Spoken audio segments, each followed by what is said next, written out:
এই মানব দেহ কতটুকু অত্যাচার সহ্য করতে পারে প্রমাণ নয়। আমাদের নেতাকর্মীরা অসুস্থ হয়ে পড়ছে এবং কারাগারের ভিতরে একের পর এক নেতার মৃত্যু সংবাদ আমরা পাচ্ছি। সর্বশেষ ঢাকা মহানগরের নেতা বাশারের লাশ কারাগার থেকে বেরিয়েছে। এইটা পৃথিবীর দেশে দেশে যুগে যুগে কর্তৃত্ববাদী একদলীয় নিপীড়ক সরকার ক্ষমতায় থাকলে কারাগারে মৃত্যু এবং যারা কর্তৃত্ববাদের বিরুদ্ধে লড়াই করেন তাদেরকে নানা ষড়যন্ত্রের মাধ্যমে আসলে হত্যা করা হয়।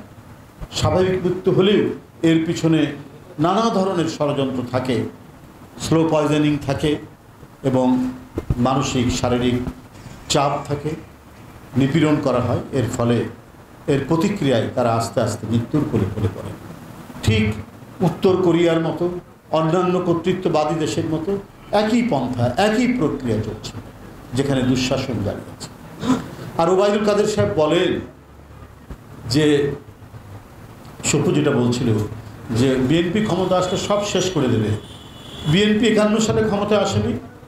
আরে বিএনপি ক্ষমতায় থাকা অবস্থায় তো আজকের যে অবৈধ প্রধানমন্ত্রী তিনি দেশে ফিরেছেন। 1981 সালে দেশে ফেরার পর 13 দিনের মাথায় মহান স্বাধীনতার ঘোষক নির্বাচিত রাষ্ট্রপতি এদেশে তিনি মারা যান। বিপক্ষ দল প্রতিপক্ষকে নিঃশেষ করার এই যে দৃষ্টান্ত আপনাদের, সিরাজ শিকদার তো আপনাদের হাতে মারা গেছে, আপনার ইলিয়াস আলী তো আপনারা গুম করেছেন, চৌধুরী আলম তো আপনারা গুম করেছেন, সাইফুল ইসলাম হিরু একজন এমপি ছিল, আপনারা তাকে গুম করেছেন। আপনাদের আঘাতে আরেকজন এমপি শাহজাহান পটুয়াখালীর নৌকায় উঠে বরিশালে আসছিল মহাসমাবেশে যোগ দেওয়ার জন্য। যুবলীগ ছাত্রলীগের আঘাতে কয়েকদিন পর তিনি মৃত্যুবরণ করেন। এই সিরিজ মৃত্যুর মিছিল, লাশের মিছিল আপনাদের দ্বারা তৈরি। আপনারা এখন বলেন যে সব শেষ হয়ে যাবে আওয়ামী লীগের।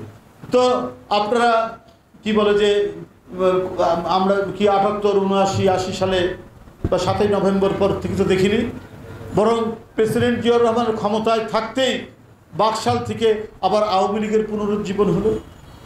আবার বিএনপি 9 বছরের সংগ্রামের মধ্যে দিয়ে ক্ষমতায় আসলো। কই আওয়ামী লীগ তো শেষ হয়নি, বরং প্রচণ্ড প্রতাপে শেখ হাসিনা বলেছিলেন একদিনের জন্য বিএনপিকে শান্তিতে থাকতে দেব না ক্ষমতায়।